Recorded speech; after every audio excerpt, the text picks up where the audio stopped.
దేవేంద్రుని సభలో క్రౌంచుడు అనే గంధర్వుడు ఒకసారి సభ జరుగుతుండగా అనుకోకుండా వామదేవ మహర్షి పాదాలపై అడుగుపెట్టగా కోపించిన ముని క్రౌంచుడిని "నువ్వు ఎలుకవై భూలోకంలో సంచరించు" అని శపించాడు. శాప ప్రభావంతో క్రౌంచుడు పర్వతమంత భారీ ఎలుకగా మారి ఋషుల ఆశ్రమాలను, పంటలను నాశనం చేస్తూ విధ్వంసం సృష్టించసాగాడు.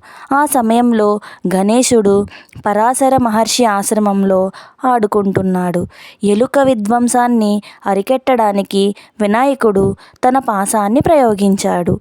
ఆ పాశం క్రౌంచుడి మెడకు చుట్టుకొని వినాయకుని పాదాల వద్దకు తీసుకువచ్చింది.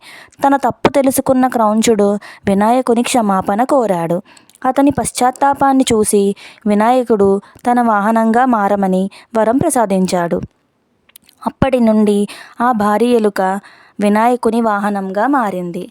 వినాయకుడు జ్ఞానస్వరూపం. ఎలుక అజ్ఞానానికి, చపల చిత్తానికి చిహ్నం. ఎలుకపై వినాయకుడు స్వారీ చేయడం అంటే అజ్ఞానాన్ని, చపల చిత్తాన్ని అదుపులో ఉంచుకోవాలని అర్థం. ఎలుక దేనినైనా కోరుతుంది. ఇది కోరికలకు నిదర్శనం. అటువంటి కోరికలను గణపతి అదుపు చేస్తాడని, అన్ని అవరోధాలను తొలగిస్తాడని ప్రతీతి. జై గణేశ.